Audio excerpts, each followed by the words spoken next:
救救我的小黑！我不是跟学姐在骑行吗？那大运给我干哪儿来了？还有，我怎么感觉我变得有点矮？这他妈是我！小黑太好了，你没事。小黑冲啊！公主慢点儿。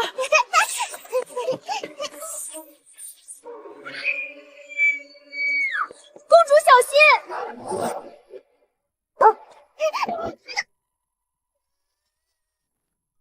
老子这是被大运干成狗了，还是一条为了保住主人跟辣条同归于尽的好狗？妈的！这是狗狗在说话。陛下驾到！陛下，小九这是怎么了？说！回陛下，九公主方才一时不慎被这狗拽倒，摔了一跤。这么多人守着，竟让一条狗把公主摔成这样！宫中皇嗣众多，为防来日这孽畜再伤他人，拉下去炖了。父皇，还愣着干什么？难道听不到朕的话？不要！这畜生竟还敢对朕！狗皇帝，老子刚救了你女儿一命，转头你就要炖了我，真是忘恩负义！哎，老子也是真是倒霉，刚活出第二世，这还没好好开始狗生了，就要被炖了！操！你刚刚是这条狗在说话。真的是狗狗说话了。说话？我什么时候说话了？难道你能听见我的心声？我操，那还说啥呀，小妹妹，我可是才救了你的命，你可不能学你那父皇忘恩负义，快救我，不然今天我叶凡这条狗命可就要被他炖了下酒了。小九从不忘恩负义。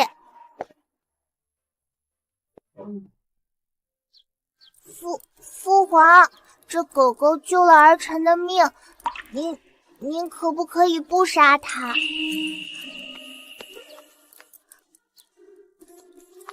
您看，是蛇，小黑是为了保护儿臣。狗能吐人言，当真是怪异。我大宣300年从未出过这种奇事。陛下，这既然这狗护主有功，那便留下吧。谢谢父皇。唉，总算保住一条狗命了。这老皇帝凶是凶了点儿，好歹还算讲理。再晚一步，老子真的上桌了。只是从明日起，你便要日日按时去尚书院读书，不可再终日胡闹，荒废学业。儿臣遵旨。你们方才可有听见旁人说话？回陛下，方才只听见九公主言语，周遭并无旁人说话之声。看来只有朕和小九能听到这狗的心声，有意思。小黑，为什么我可以听到你的心声？你是妖怪吗？说了，叫我叶凡，叶凡。至于你为什么可以听到我的声音，我也不知道。但可以肯定的是，老子不是妖，要算也是神，狗神，懂吗？好的，叶狗神。算了，随你吧。有什么肉吃吗？给我整点，饿了。没有。连肉都没有？你不是公主吗？我是公主呀，但母妃去世后就一直这样了。知道你很惨，但没想到这么惨。你那皇帝老爹呢？没给你找个后妈？哦，你是说我的新母妃吗？她是皇后娘娘。小青说她日理万机。原来是被挂名散养了，难怪。怎么办啊，小黑？父皇叫我明日开始必须得去尚书院。小黑，我有点怕。不就是读书吗？怕什么？可我连字都不识几个，二姐姐和哥哥们也都不喜欢我，我也根本听不懂太傅讲什么，到时候丢了母后的脸，肯定又要挨罚了。原来是这样，皇家也玩校园霸凌这套啊！告诉你一个秘密。什么？我乃文曲星下凡，前来助你重振大宣300年文脉。所以明天上书院，放心大胆的去。要是谁敢欺负你，咱替你出头。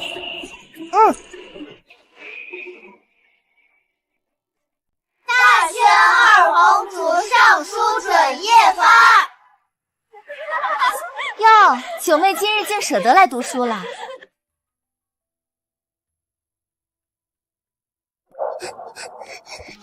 我靠，这帮熊孩子，专牵人最疼的地方戳是吧？小九，抬头，你姓沈，是大宣国名正言顺的公主。学堂上一群熊孩子也配任意欺辱你和你母妃？我是大宣的公主。没错，你是大宣的九公主，你母妃是你父皇的妃子，除了你父皇，没人有资格辱你们母女。你们不许说我母妃！我有说错吗？小九，反驳他！狗都尚且知道护主，而你母妃是你父皇的女人，四舍五入也算得上是他的母亲。二姐，按关系，我母妃也是你的姨娘。我的狗都尚且知道护主。沈兜儿，你敢骂我啊？你！陛下到！哦，老登来的正好，瞧瞧你这后宫养了些什么玩意儿，大早上就乌烟瘴气搞校园霸凌。何事吵闹？小九，你哭什么？父皇，小九他……陛下，事情是这样的。当日御花园之事，这狗也算护主有功，朕特许他往后留在尚书院，同九公主一起旁听教学。谢父皇。父皇，闭嘴！平日里老师就是这样教你的。这回倒像个人。采妇呢？陛下，朕让你们来尚书院是求知教学，有这番争论的功夫，不如让太傅来考教一番课业。正好朕也想看看你们平日究竟学了些什么。九公主平日少来，陛下既已亲眼考察，那便从你先开始，如何？沈兜儿整日旷课逃学，不来上课，连字都不会写。我倒要看看他今天怎么过这一关。子曰：“学而不思则罔，思而不学则殆。”九公主，请你来解释一下这是何意？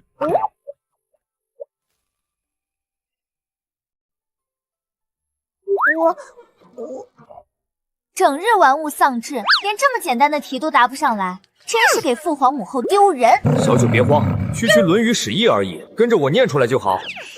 只读书不动脑子等于白读，只空想不读书就是胡思乱想。只读书不动脑子等于白读，只空想不读书就是胡思乱想吗？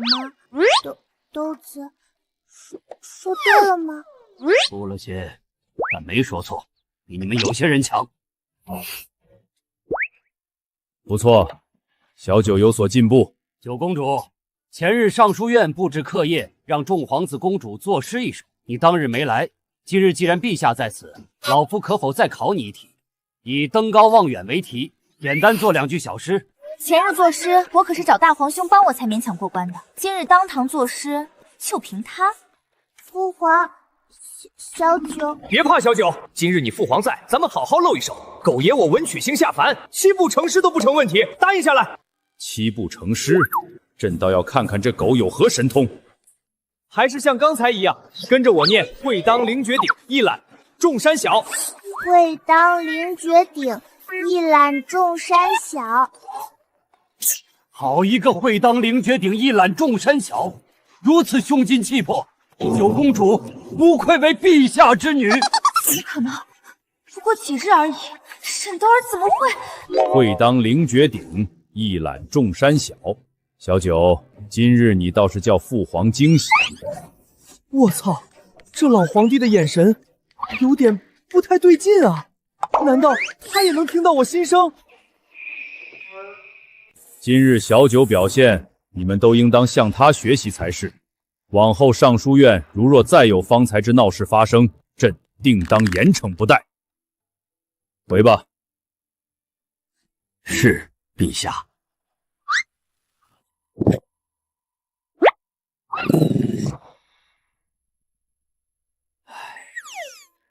吓死我了！老登刚刚的眼神，还以为让他发现了呢。啊！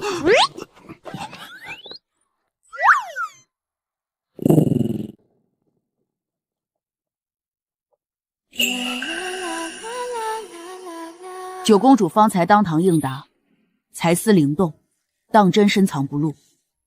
林川佩服，尤其是那句“会当凌绝顶，一览众山小”，其气势磅礴，胸中丘壑，乃林川博览群书之少见。不知3日后凌波殿诗会，公主可敢赏脸一叙？小黑，他什么意思啊？什么意思？刚刚看你当堂作诗，找你比试喽。可是刚刚都是你教的，我哪里会啊？九公主可否听见林川的话？我，谢公子邀约我们小九，自然要去。不但去，而且我还会禀明父皇母后，让他代表我们皇家出席。二姐，好，那林川就拭目以待。我没有3日后凌波殿诗会，可是我们大宣100年诗会，到时所有学子儒圣都会前来。怎么办啊，小黑？懂什么？你可是大宣九公主，整个大宣王朝最尊贵的人之一，区凌波诗会而已。而且这不是还有我呢？对，我是大宣的九公主。这就对了，告诉他，3日后凌波诗会，你会去，不但会去，还会赢。我去，但我也有个条件，如果我赢了，往后在尚书院，你们都不许再欺负小黑。好，一言为定。好。小黑，那个谢哥哥是太傅最疼爱的孙子，听说他3岁就会写字，5岁就会作诗，是我们大宣近100年来除了大哥哥外最厉害的神童才子。可我连字都没认全，万一输了，父皇一定会对我更加失望，他们还会嘲笑逝去的母妃，也会连累你被赶出尚书院。小九，你知道下午我教给你的那首诗是什么意思吗？不知道。只要登上最高峰，到那时群山万物全部都会俯瞰在你脚下，一切都会变得渺小。只要登上最高峰，群山万物全部都会俯瞰在我脚下，一切都会变得渺小。所以去吧，3日后的凌波诗会就是你登顶的第一步。到那时，再也不会有人敢欺你弱小，敢辱你母妃，敢叫你从尚书院滚出去。好。听说九公主最近在尚书院出了不少风头呢，还当堂作诗，连谢太傅都夸赞。不过是侥幸蒙对几句罢了，谁知道那诗是她自己做的，还是从什么地方抄的呢？父皇，九妹妹今日可是给父皇准备了惊喜。对不起，小黑，我太紧张了。哦，小九给朕准备了什么惊喜？父皇，大宣100年来都有凌波诗会学子斗诗这一惯例，九妹妹几日前就和谢灵川约定今日一讲。小九，可有此事？启禀陛下，确有此事。3日前，臣听闻九公主那句“会当凌绝顶，一览众山小”，后便大为惊艳，特地邀约九公主今日一巧。谢太傅之孙可是我们大宣100年难遇的神童，九公主。听闻九公主生母早逝，独居冷宫，整日荒废学业，居然也敢与谢太傅之孙比诗。别慌，小九，过去3天你不是学得很好吗？我教你的那些诗，你随便背一首就是了。九公主，父皇，确有此事，儿臣愿与谢公子一比。既然如此，那便比上一比。我大轩近几十年来临波诗会上确实也久未热闹了。谢公子，请。当日九公主所作之诗，临川日夜难忘。今日临川便以诗会友，先行一步。汉家精致满阴山，胡遣胡儿匹马还。愿得此身长报国，何须升入玉门关？好诗，豪迈霸气，尽显边塞将士之风光。不愧是谢太傅之孙，我大宣神童当之无愧。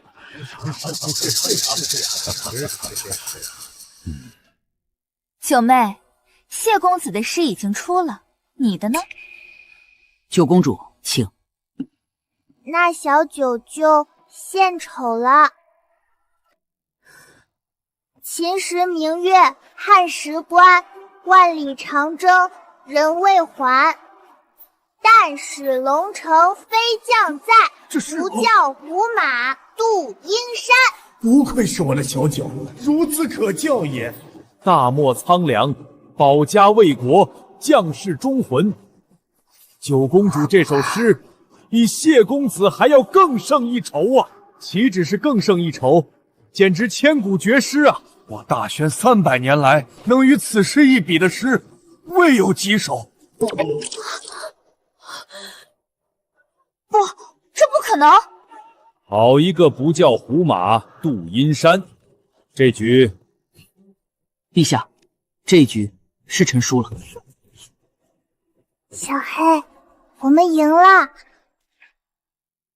父皇，九妹平时书院都不去，怎可能做得出如此磅礴大气的诗？肯定是她不知道从哪儿抄来的。银儿闭嘴！陛下，九公主之才华与其逝去母妃何其相似。既然今日凌波诗会，众大臣皆在，不如大家尽情畅快，随意出题，让九公主与临川一一以诗作答。当场以诗应答，满朝文武皆在，我倒要看看你还怎么作弊。正好让朕看看这死狗到底还有多少本事。小九，你觉得呢？叶凡，小九，别怕，干他们！好，儿臣愿意一试。臣也愿意试。既然如此，那这第2局就由众卿出题。公主方才那首边塞诗有点意思，不知臣可否容请教一二？请出题。春日尚好，金榜题名，志得意满。笑着春风第一枝，金榜高悬杏仁香。这有什么难的？听好了，春风得意马蹄疾，一日看尽长安花。春风得意马蹄疾，一日看尽长安花。此中秋佳节，不如便以中秋为题。中秋，千古中秋首当第一定是明月几时有，把酒问青天。明月几时有，把酒问青天。不知天上宫阙，今夕是何年？我欲乘风归去，又恐琼楼玉宇，高处不胜寒。起舞弄清影，何似在人间？转朱阁，低绮户，照无眠。不应有恨，何事长向别时圆？人有悲欢离合，月有阴晴圆缺，此事古难全。但愿人长久，千里共婵娟。何事长向别时圆？千里共婵娟，这诗这词古今未有，臣为陛下贺。臣等为陛下贺，为麒麟女贺。众卿家平身。公主诗才确实不俗，但自古以来，我大宣讲究才艺双全，诗字不分家。这最后一题，臣想让临川与公主写一首诗，不仅比诗，也比字。请问九公主如何？小黑，怎么办？背诗我行，但我不会写字啊。九妹，怎么不说话了？若刚才那些诗全是你所作，那提笔作诗也不在话下呀。除非那些诗都是你杜撰抄袭的。这怎什么神斗啊！这贱人就是故意揪着小九年纪小不会写字，故意刁难。不行，过去3日小九几乎不眠不休准备今日诗会，就是想被狗皇帝认可，不能就这样认输。有了，小九，让我上，我来写。你来写。没错，他们就是想看你出丑。但狗能写字，岂不是比人能写字更为稀奇刁难？你这样说，他们定会答应。可是，小九，你还想不想让你父皇高兴？想不想为你母妃争气？好，我比。父皇，儿臣的字确实写得不好，但我的狗可以带我一试。九妹，你是把父皇母后还有满城文武当傻子吗？为了撑面子，竟把一条畜生推出来做挡箭牌，当真可笑。这天下哪有会写字的狗？公主若是看不上林川，林川可以就此认输作罢，何苦拿畜生来戏弄羞辱林川？黑犬题字倒是有意思。好，我倒要看看这条狗还有怎样通天的本事。小九，你确定要让这条狗来为你的作诗题字？小九确定。既然小九如此笃定，开始比吧。是。不愧是少年神童，这风姿不减太傅当年啊！春风送暖燕芳丛，浅黛轻妆映酒红。好诗，不愧是谢神童。九公主，我写好了，该你了。九公主这次输定了，哪怕她能当场背诗作诗，但狗哪有能写字的道理？这九公主怕不是染上了什么疯病吧？只可惜她方才所作那些诗。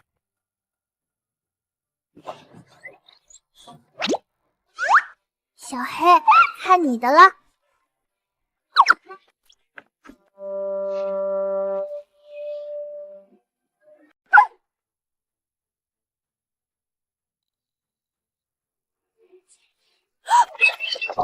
他真在写人字。小黑，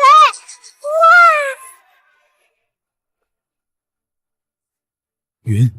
云想，我是不是眼花了？云想衣裳，花想容，春风拂槛露华浓。若非群玉山头见，会向瑶台月下逢。这还是草书。父皇，看！不可能！这狗怎么还能作诗写字？这世上不可能的事儿多了。今天全当狗爷免费给你们上课，治治你们这些欺负小孩、心术不正的东西。谢太傅，我没有骗大家吧？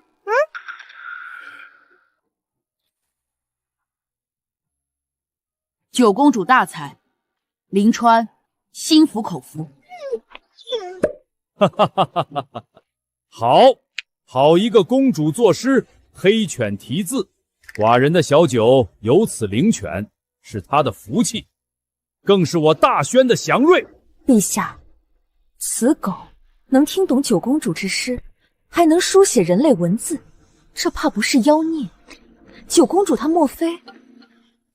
旧主时，你们说他晦气，如今能作诗，你们又说他是妖。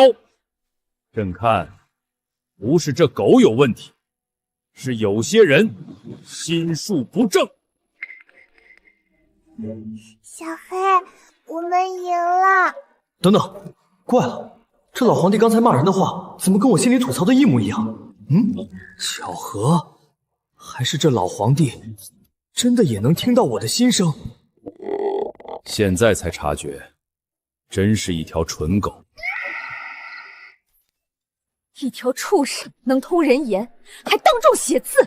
陛下不仅不觉得怪异，满朝文武倒先当祥瑞供起来了。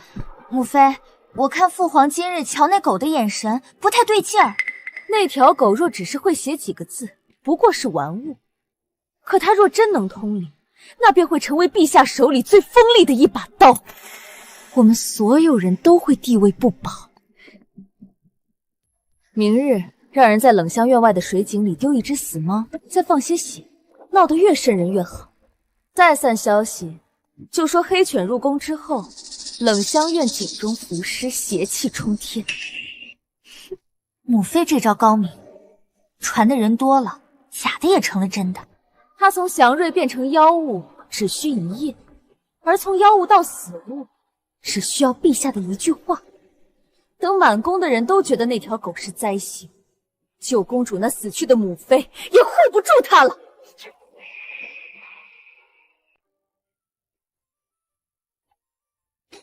公主，自从中秋诗会之后，咱们冷香院可算是扬眉吐气了。奴婢今天去御膳房，张公公还特意多塞了2块桂花糕呢。小黑，你听见没？父皇如今很是看重我们，我也算是给母妃争气了。这才哪儿到哪儿，小九，你堂堂一国公主，2块糕点就给你哄好了。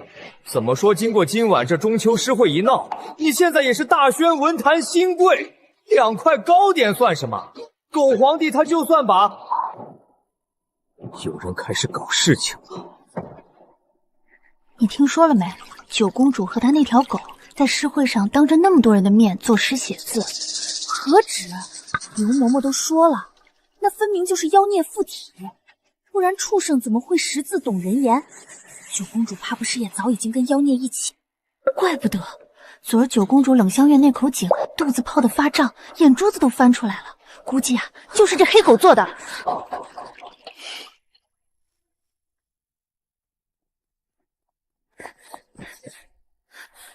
公主，不好了，外头都在传小黑是妖物，还说您也勾结妖孽。妖物传的满宫都是。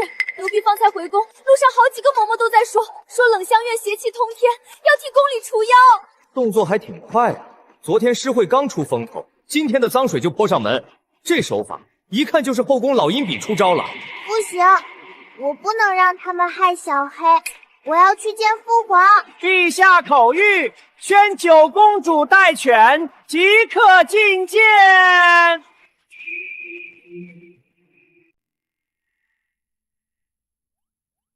小九别慌，这会儿谁慌谁就输了。你越怕，人家越觉得你心虚好拿捏。宫中关于妖犬的流言，你可都知道了。父皇，小黑不是妖，他救过儿臣的命，也从未主动伤过任何人。哦，满宫都说他是妖，只有你说不是，理由呢？若他真是妖，那日在御花园，他可以不救小九；若他真是妖物，也可以伤人害命。可他也没有，他救了小九，还护着我，教我背诗，陪我上学堂。怎么说的，我都有点想哭了。你现在是在同朕讲道理？若是小九连自己的朋友都守护不住，何来保护父皇？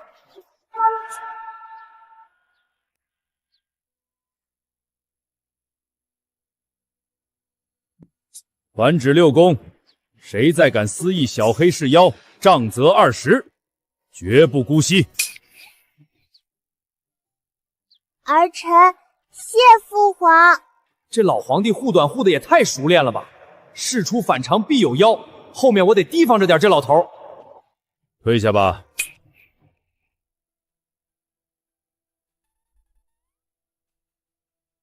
陛下，外头闹得沸沸扬扬，您真要这般顶着流言护着那条狗？哼，若谁都能借流言蜚语逼朕杀人，这后宫还成什么样子？这大宣还成什么样子？陛下圣明。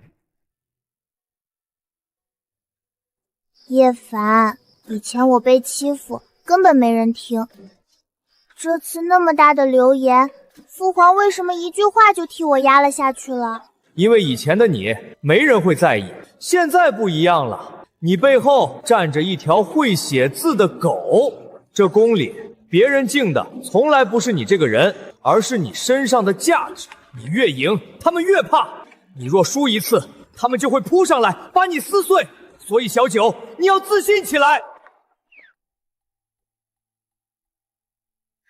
公主，永和宫的嬷嬷方才在院外徘徊许久，奴婢瞧着像是在盯着咱们。盯梢是假，试探是真，看来这贵妃坐不住了。还有，皇后娘娘旨意，命您明日起向上宫局学琴，3日后参加琴会，太后娘娘也会来。学琴？可我不会啊！意料之中，文压不住你，他们就换个法子试你的深浅。怕什么？琴这种东西，7分装，3分弹。小黑，你会？本狗神当然略懂，我脑子里有几段绝世残谱，只要学会够你唬人。那还等什么？清河，拿琴来！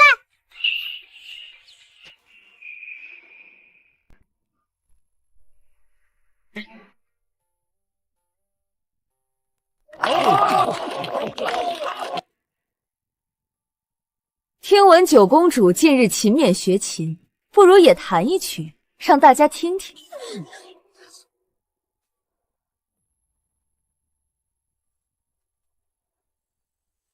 别慌，拿出我们的绝世残谱。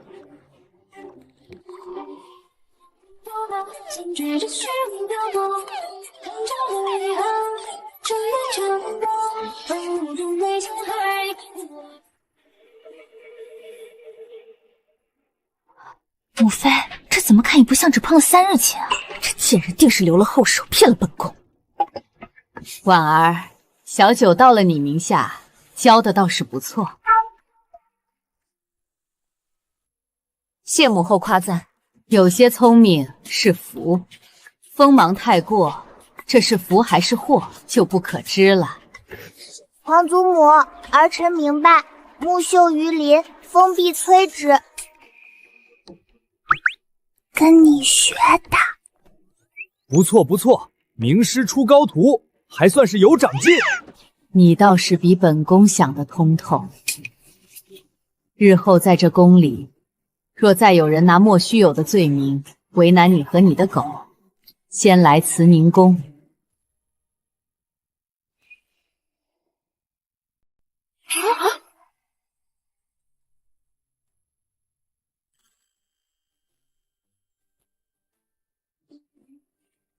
小九谢过皇祖母。长侍，从今日起，沈兜儿宫里的一应往来，闪时奋力宫人出入，本宫都要知道。是。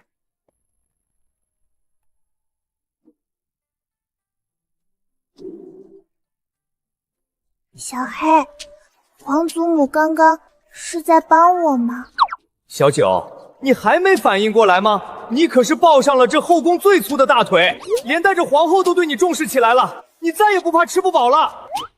这都是因为你教的好，小黑，谢谢你一直陪着我。哟，稀客，好久不见。二妹，这就是你说的那条把谢灵川都压下去的神狗，还让九妹在庭会上压你一头。九妹，二哥对这狗挺感兴趣，借我回府玩2天怎么样？不许碰！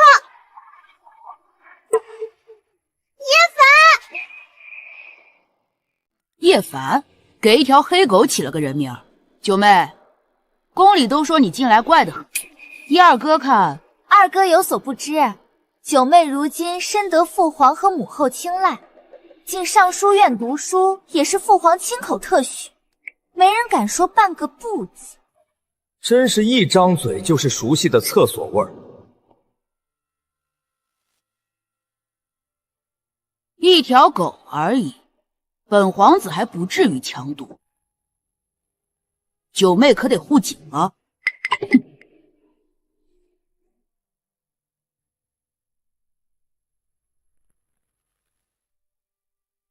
公主今日的琴，临川拜服。若有人欺负，记得知会林川一声。这小子今天算是说了句人话。小九，咱们最近确实得小心点儿。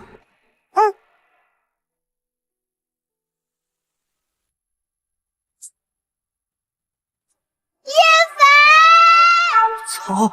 暗杀这么快就来了，我可不想被做成狗肉汤啊！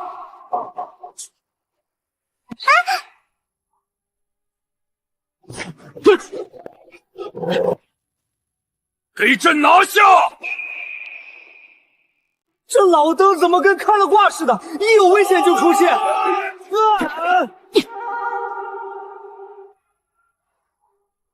伤着没有？儿臣没事。你没事，可我牙都他妈快崩断了，这刺客腿上绑铁板了吧？给朕严查！朕倒要看看，是谁这么大的胆子，敢在皇宫内院动朕的公主？是。小九，跟朕回宫。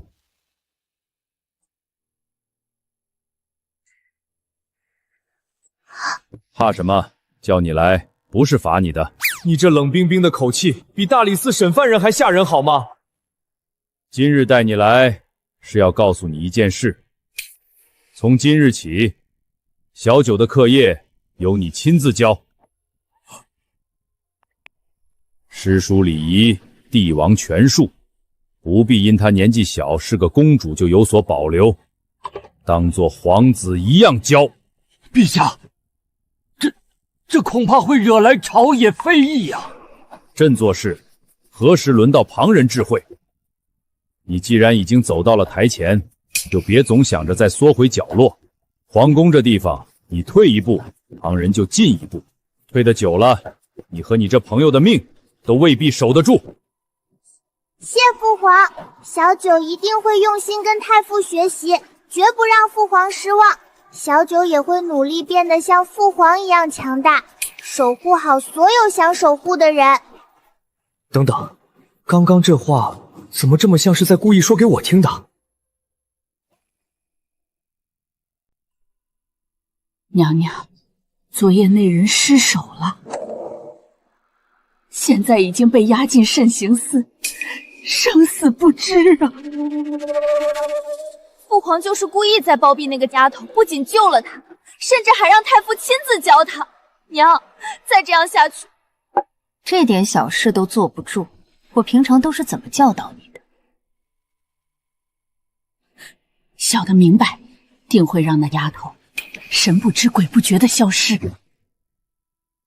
公主，再忍忍，清河明日去上宫局求探。真是的，分明皇后娘娘都下令了，怎么还是克扣咱们的探？唉，终于明白什么叫深宫莫测伴君如伴虎了。这一天天的，别说是小九了，我这身子也熬不住。宫里这么多暗算啊！哎呦，听闻九公主最近读书辛苦，身体抱恙，贵妃娘娘可是心疼，这不特送上好的千年参汤一盅，给九公主好好的补一补身子。小黑，这个不对，里面有东西。九公主怎么不喝啊？是怕苦吧？这参汤啊，就是如此。不如让老奴来帮你。休想害我小九！你这畜生！小黑，来人，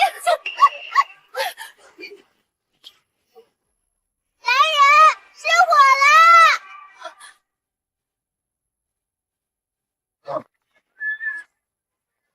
公主，公主，公主！好，好，贵妃娘娘赠汤九公主，却蓄意打翻。既然九公主不识抬举，奴婢回去自会如实禀报贵妃娘娘。公主，你何苦去招惹永乐宫的人啊？这以后的日子可就难过了。小黑，你没事吧？我没事。小九，你长大了。太后的病我偷偷去看过了，一看就是吃补汤吃坏的。老人家消化功能本来就弱，还天天鹿茸人参往肚子里灌，肠胃和火气一起顶在心口，能舒服才怪。小九，都到这一步了，如果不赌一把，我们也只是在这冷宫被贵妃他们钝刀子慢慢磨。你选哪一个？哇，好大的阵仗！这哪是在治病，这他妈妈是在往死里灌药啊！小黑，现在进去会不会太冒失了？这个时候就是要冒失才对，你越聪明，他们反而越防着你。现在进去。九公主，您怎么这个时候来了？嬷嬷，孙女听说皇祖母近来凤体欠安，胃口不好，心里挂念，想来探望。何止是不好，太后昨晚又疼得一夜没睡，今早连喝了2口最温和的参汤，都全吐了。太医院也是束手无策呀。都吐了还灌参汤，这帮太医是把老太太当太上老君的炼丹炉在炼呢吧？嬷嬷，既然皇祖母吃不下睡不稳，孙女斗胆觉得怕是不能再这么大补下去了，否则皇祖母的病只怕会越治越坏。九公主是不是疯了？太医院全体院判开的方子，她一个6岁的黄毛丫头也敢说不行？而且她这话莫不是在诅咒太后？公主慎言，这话若是传出去，可是要治罪的。他急了，继续突破，别停！小九并非胡言，再好的仙丹妙药，皇祖母吃不进去也是徒劳。倒不如先停了那些油腻的补品，用些清淡爽口的粥水。若是治不好皇祖母，小九愿意受罚，陪着皇祖母一起难受。本宫还在想怎么收拾他，他倒自己把把柄递上来。太后最近会妄议医政，他这说话说重了，就是冲撞凤体。走，去慈宁宫，这么大的热闹，本宫怎么能缺席？太后息怒，九公主年幼无知，怕是听了什么不懂事的闲话，才胡言乱语。这老绿茶段位真高，这招借刀杀人玩得溜啊！孩子心直口快，还请太后莫要动气，伤了凤体。皇祖母，孙女没有胡说。您若吃不下睡不好，就不该再吃那些大补之物了。九公主，太后凤体关乎江山社稷，岂容你在此妄断？九妹，你平日里胡闹也就算了，今日怎么敢拿皇祖母的千金之躯当儿戏？小九做得很好，继续说下去。皇祖母，您信孙女一次，小九绝对不会害您的。九公主，您说怎么做？把这参汤撤了，换一碗清粥，再把窗户打开，这屋里的药香、甜香，统统都不要再熏了。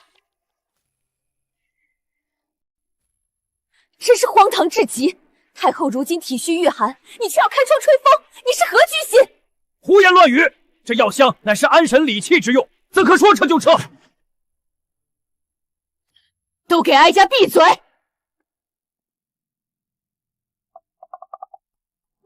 你这丫头胆子倒是不小。哀家问你，若哀家照你说的做，病情反而更重，你担得起吗？那便算孙女大逆不道，任凭皇祖母千刀万剐，绝无怨言。好，哀家就信你这一回。嬷嬷，照他说的做，撤参汤，开窗。小九，你便在这偏殿陪着哀家，今晚哪儿也不许去。九公主，太后方才用了半碗清粥，竟然一口都没吐。天天大补，不难受才怪，让身体喘口气，自然就顺了。太后娘娘还说，开窗透气后头也不疼了，胸口那股郁结之气散了大半了。公主，您真是太后的福星啊！小黑，我们赌赢了，我们活下来了。这就哭了，出息点儿！明天看着那群老妖婆怎么把牙咬碎。听闻太后昨夜用了九公主那荒唐的法子，臣妾一夜难眠，不知太后凤体可还安泰？太后娘娘驾到！哀家好得很。太后娘娘，你……哀家这一把老骨头差点被你们那些鹿茸人参活活送走。昨夜是哀家这半个月来睡得最安稳、最踏实的一夜。若不是小九拼死禁言，哀家怕是见不到今日的太阳。至于让哀家出事的，该怎么治，皇儿你心里最清楚。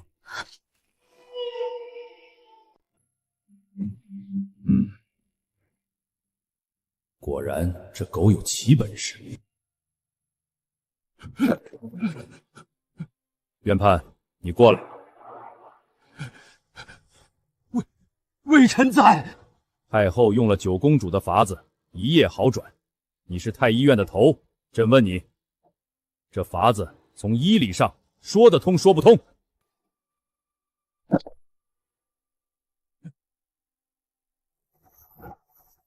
回陛下，九公主所言的虚不受补，听大补改轻养之法，确实是对症的。是微臣等一味求稳，只顾进补，反倒忽略了太后脾胃已经不堪重负的实情。微臣失职，请陛下降罪。听见没？这可是太医亲口认证的。你昨日顶着全太医院的压力，让哀家撤汤开疮，哀家起初还当你是胡闹，没想到竟然真让你这瞎猫碰上死耗子，把哀家从鬼门关拉回来了。还有一件事，哀家也该说清楚了。进来宫里，总有人拿一条狗说事，今天说它是晦气，明天说它是妖孽，搅得后宫不得安宁。如今看来，这狗非但不妖，反而极具灵性，是给哀家带来福报的祥瑞。从今日起，谁再敢在哀家面前提妖狗二词半句，便是冲撞哀家，绝不轻饶。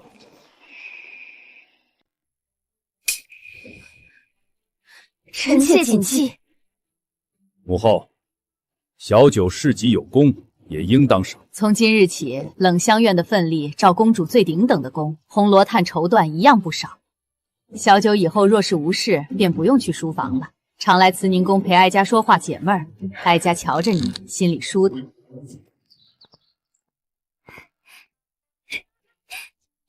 公主，快看！御膳房的张公公今日亲自送来的，说是特意给小黑炖的，足3斤筒子骨。哼，还算识相。还不止这些，内务府来说，从今日起，咱们冷香院轮着上宫局的头牌院子宫，小黑的骨头肉食专门按御犬分例，比御猫还高一档。御猫？我是镇国祥犬，跟猫比？张公公说小黑是犬中之贵，高于猫一等。勉强可以接受。今儿还有3波人来，第一波上衣局送了好几匹缎子，说要给公主新制衣裳；第2波内务府来问小黑要不要并做专属坐垫，说是宫里头一遭。坐垫？什么花色？小黑，你在乎这个？我只是从审美角度关心一下。还有个小太监是乾清宫的，鬼鬼祟祟在院外站了半天，说亲眼看看会写诗的狗是不是真的，被奴婢打发走了。哼，想见我也不提前预约，没规矩。小黑，以前咱们冷香院总是最冷清的那个院子，现在以后一定都不会了。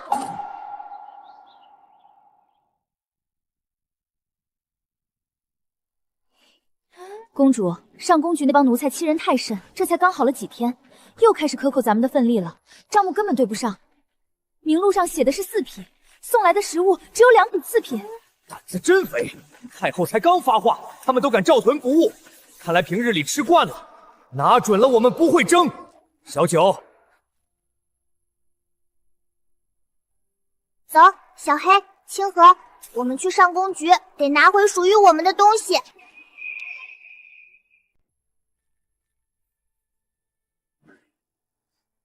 哟，九公主怎么亲自屈尊来这等粗鄙之地了？名册上明明白白写着给冷香院4匹云锦，为何到了本宫这儿就只剩2匹了？九公主息怒，许是底下的小太监粗心记错了账。果然开始推下面的人了。小九，别放过，继续追问。九公主，这怕是不合宫里的规矩。什么规矩？皇宫的规矩，还是你们上宫局自己的规矩？小九真是长大了，不过这上宫局女官可不好应付，我得马上去找太后报信。皇宫的规矩就是上宫局的规矩。九公主是对陛下和皇后娘娘制定的规矩有意见吗？九公主若是仍有问题，大可以去面见皇后娘娘和陛下，不必欺压我等一介奴婢。慈宁宫嬷嬷到。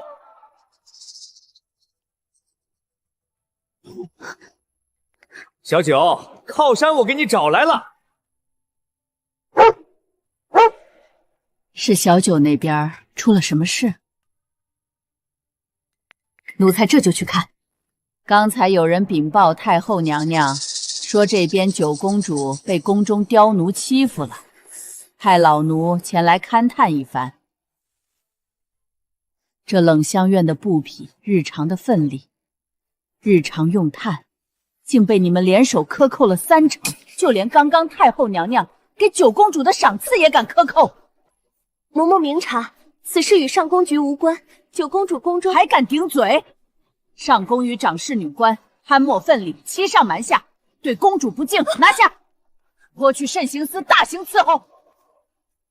经手的人，太后娘娘说了，一个也不会放过。小九，学会了吗？你是公主，整个皇宫除了你父皇，没人有资格压在你头上。谁敢让你下桌，你就要当那个掀桌的人。好一群狗奴才，一个个倒是长了双富贵眼，会看菜下碟儿。连哀家点名护着的人，他们也敢明目张胆的克扣盘剥。皇帝，小九这丫头这回不只是孝顺，还替哀家揪出了一窝吃里扒外的毒虫，此等大功，必须重赏。你这几日倒真长进了不少，有勇有谋。那必须的，也不看看他背后的军师是谁。狗头保命的最高境界就是带飞全场。小九才6岁就一个人扛这些，哀家心疼。往后冷香院的份例，照最顶等的供。再赐小九一块特制的出入宫牌，以后他若来乾清宫见朕，任何人不得阻拦。这下稳了，后宫有太后老佛爷罩着，前朝有皇帝开律东。小九，准备起飞吧！母妃，凭什么？你到现在还没看明白吗？陛下根本不是因为那丫头孝顺才看中你，陛下是因为他身边那条邪门的狗，总能化险为夷，把最离谱的事情做成。那就先想办法治治。下次要么不动手，只要动手，让他连翻身的机会余地都没有。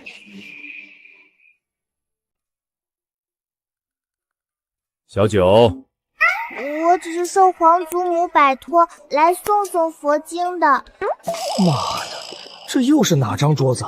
连朝堂都来了。以前那点宫斗跟这儿比就是开胃菜。既然来了，就在旁边站着听听。陛下，臣等这是在商量边地春季运粮的紧急军务啊。是啊，父皇，军务枯燥晦涩，九妹年纪尚小，只怕听不明白。听不懂也无妨，省得他将来长大了，和某些人一样，只会死读书，背几首酸诗。这老六皇帝指桑骂槐啊，生怕你女儿不被卷进夺嫡的漩涡里是吧？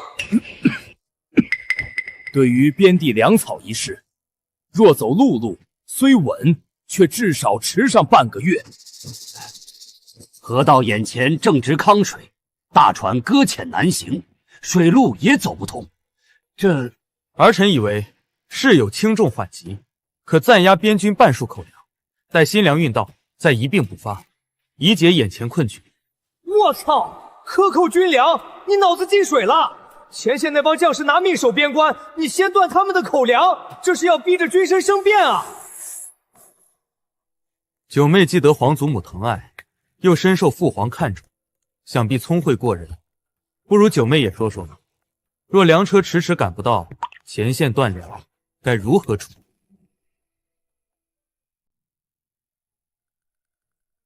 别慌，小九，听我的。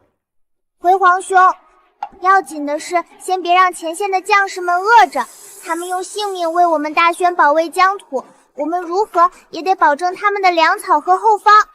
分段接运，妙啊！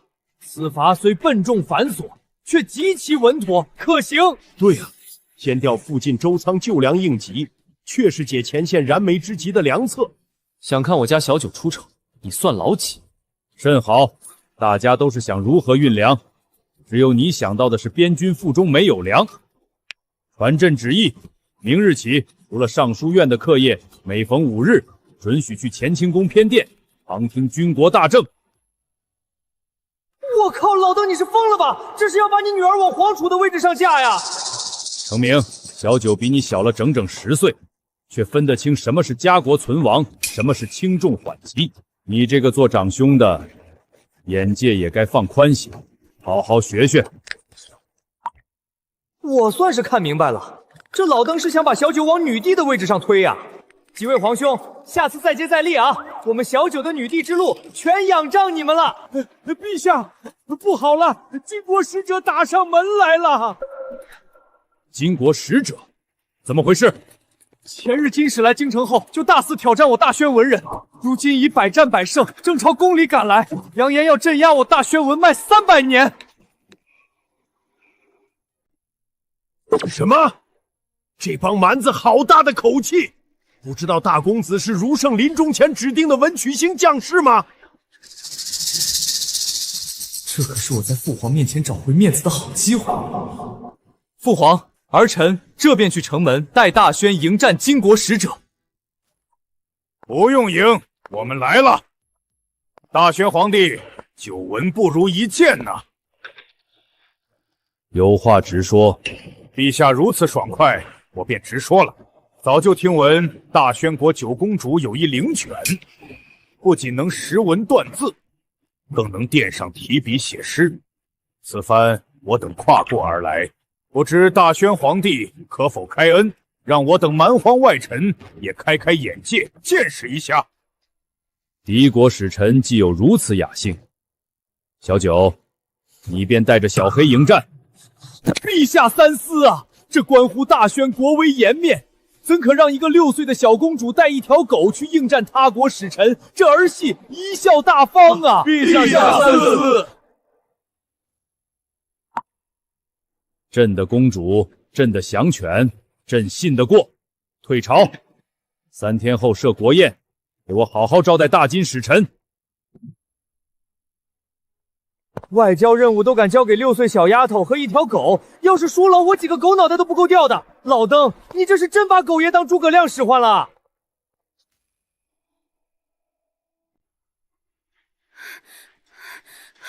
公主，那可是国宴，不是那天凌波殿的诗会。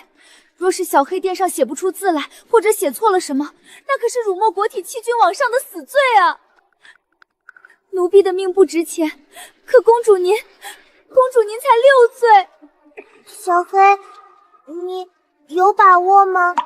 没把握。那怎么办？3天后就国宴了，到时候我们……怕什么？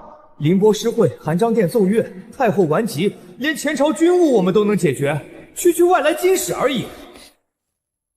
小九，别忘了，我们可是还要继续往前走的，到时候只会遇到比这些更多更厉害的挑战。小黑，你说的对，我们都走到现在这一步了，还有什么好害怕的？去，准备笔墨，这几天我要和小黑突击集训。是。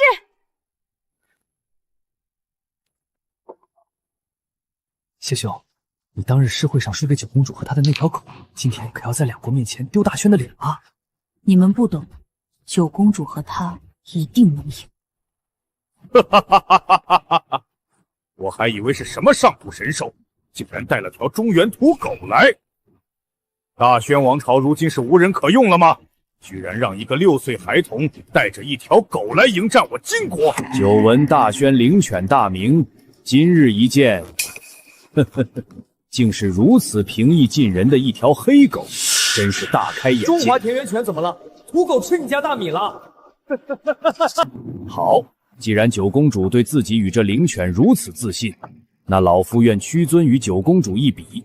不过在此之前，九公主与贵国灵犬须得先解开我们金国这道算术题，能答得上来，我们便正式比试；若是答不上，出题吧。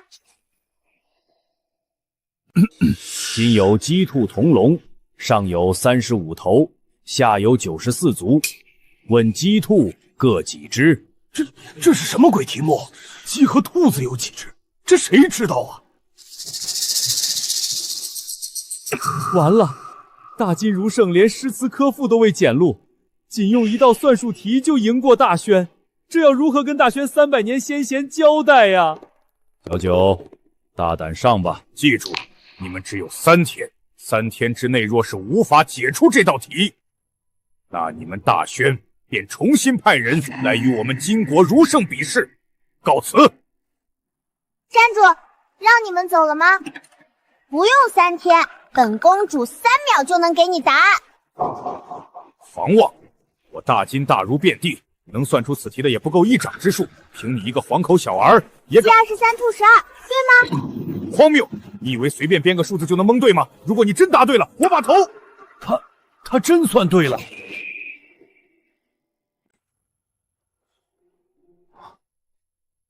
果真只用了3秒。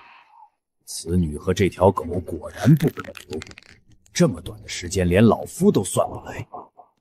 既然你答对了，那3日之约作罢，老夫现在就给你一个比试的机会。什么？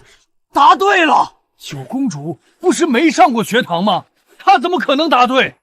之前听说她在诗会和琴会上大展风采，难道她还能真的击败大金如胜吗？琴棋书画乃是君子4艺，老夫年长，就让你在这4艺中任选其一，与老夫较量。若你能胜过老夫，便算你大轩获胜。世人谁不知道大金如胜琴棋书画样样精通？九公主不过一介女子，又是6岁孩童，怎么可能赢呢？唯有沈成明才有些许胜算。父皇，儿臣请战。我也可以战。倒也算有点骨气了。臣愿与其一战。小九，你也来。是父皇。无所谓，来多少个都一样。我大金如胜是无敌的。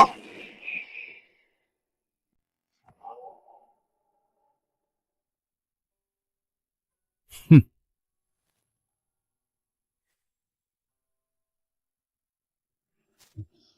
既如此，琴棋书画你们4人1人1样，来吧。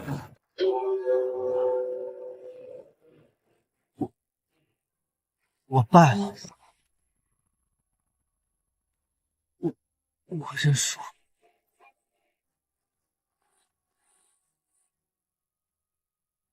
不必再比了，我不是他的对手。又输了，这是第3场了。连大皇子都输了，他不是文曲星将士吗？连他都赢不了，大轩还有谁能赢？莫非真如金国使者所说，这华夏正统和天下文脉真的在金国？那我大轩300年基业岂不是？陛下，不能再比了，如今尚可收场，但第4场再输的话，我大轩真就一败涂地，再也抬不起头了。老先生果然厉害，只要再赢1场，大轩就彻底完蛋了。举手之劳而已，我们抓紧时间，一举击溃大轩脊梁。小九，你有信心吗？父皇，儿臣可以。完颜爷爷，刚才是我皇兄与您逗乐，琴棋书画，我们重赛4场，您敢吗？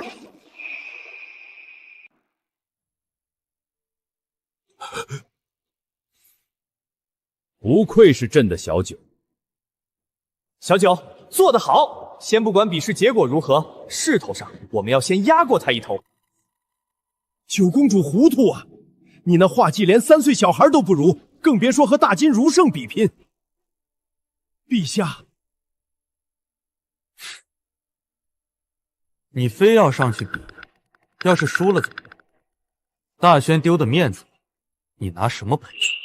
你大轩的女儿倒是比男子多了几分骨气。父皇，既然九妹如此自信，儿臣建议给她这个机会。老九，你可要思量清楚，当着满城文武和金国使臣面前立下的军令状，若是败了，朕就算想保你也保不住了。父皇，小九已思量清楚，请准许儿臣与金国如圣一战。好，那便由你比这最后一场。小九，不要让父皇失望。开始吧。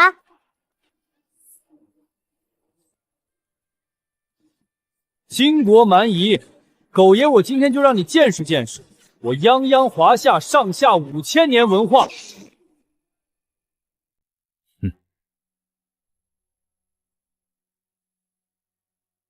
黄口小儿不知死活，神笔呀！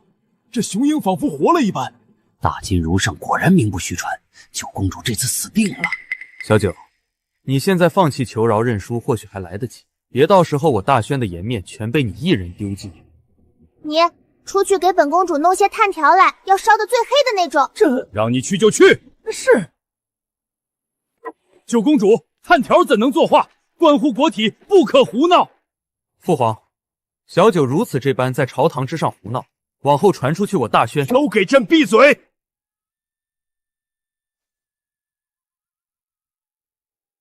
炭条作画，简直自取其辱。我倒要看看他等会儿会拿出什么来解。画得好，比我教你的还要厉害，这画必定流传千古。快给我按个手印。父皇，完颜前辈，这便是本公主的雄鹰展翅图，如何？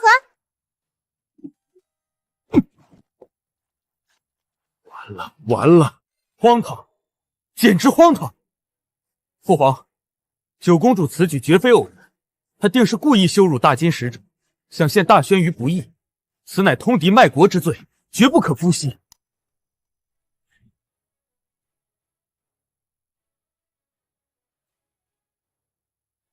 皇兄，此等谬论你何以在朝堂上说出？何况你可真有看清我所作之画。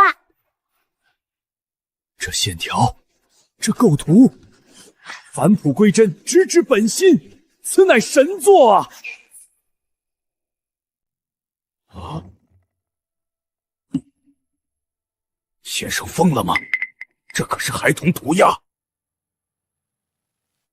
你懂什么？这线条粗犷中透着返璞归真，构图简约却蕴含无限意境，细节之处尽显功力。若无100年画工，根本做不出这幅雄鹰展翅图。老夫甘拜下风，只求殿下收我为徒，教老夫如何作画。这金国如圣莫非瞎了眼，连孩童涂鸦都视如瑰宝？难不成如圣得了失心疯，或是大轩文脉太盛，把蛮子吓傻了？先生忘了使命吗？打断大轩文脉，为我大金创造战机，怎能认输？若认输，皇帝怪罪下来，你我皆死。这艺术无国界，但使命可是这画技。九公主，老夫还有一个请求，既然公主有此画才，能否再展示几种笔法，让老夫开眼？看来金国人还不够心服口服。小九，拿炭笔，将往日我们所学得全部都发挥出来。瞧好了，这才叫艺术。第一幅并物象而立前态，回归本真，抽象派。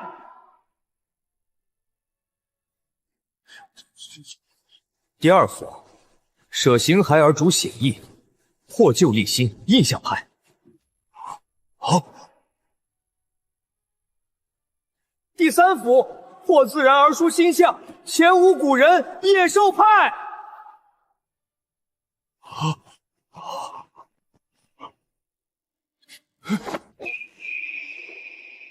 这九公主，大宣的脸都被你丢尽了，这是什么东西？大宣百年文脉，竟出此等妖孽！九公主毕竟幼童，还是一介女子，只会装神弄鬼，污人耳目。九公主，你这是想告诉金人，大宣竟是如此不懂文墨之人？陛下，九公主此举怕是会引来金人铁骑啊！大宣危矣！完了，陛下真的完了，金人必有借口出兵了。九公主糊涂啊，为何要如此自毁长城？庶女欺人太甚，如此侮辱画作，辱我大金文脉，今日必杀你！我任由你如此侮辱，大金文脉也要被打断了。这根本不是艺术，这是挑衅！将军且慢，滚开！今日谁拦我，我先杀谁！不是吧？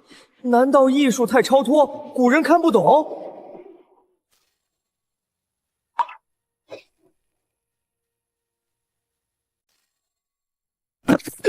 将军住手！不可坏了大金使命！使命！这女子如此羞辱我大金文脉，岂能饶恕？非也！这三幅画看似荒诞，实则蕴含至高画理，抽象印象野兽，此乃我等闻所未闻、未曾涉足之境。若杀了他，不但有损此等画作流传后世，也显得我们金国外交无能，输不起。不如先就此认输，带回去再从长计议。此次便饶你一命。此女还有这狗妖孽，绝不可留。赢了，这就赢了。我就知道，朕的小九一定有这样的本事，竟然真被他给赢了。喂，别走啊！你们怎么能认输？回来！陛下，九公主神迹退敌，乃大宣之福啊！九公主神机妙断，乃文曲星下凡。好，朕就知道你行。来人，今日见我沈家麒麟者，每人赐1000两白银。令九公主扬我大宣国威有功，朕欲立其为储君，待朕100年之后，继续扬我大宣。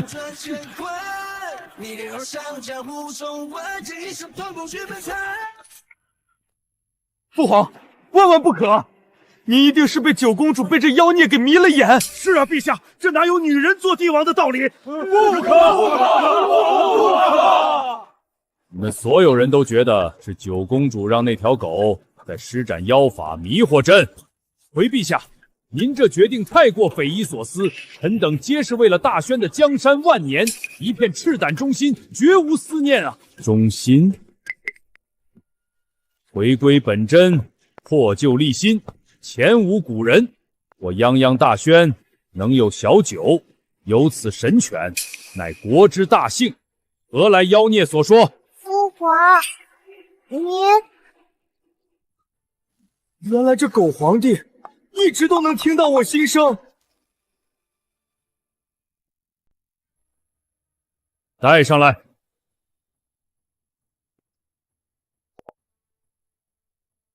认识吧？是朕一直借着他的眼盯着你们。我大宣前朝后宫真正媚主网上试图祸乱朝纲之人，从始终朕都清清楚楚。拿着黑犬当饵，就是朕想看看谁的心最黑，谁最先忍不住跳出来。现在都看清楚了。这老皇帝能忍，钓鱼执法玩得这么溜，服了。父皇，臣女有罪，甘愿领罚。哟呵，果然是势利眼，谁赢帮谁，墙头草里的战斗机啊！自行检举，念你尚有几分自知之明。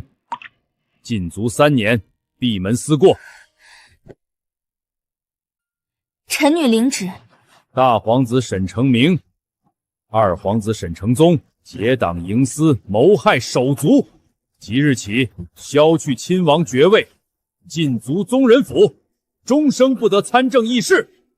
贵妃独妇褫夺封号，降为庶人，永和宫即刻封死，任何人不得探视。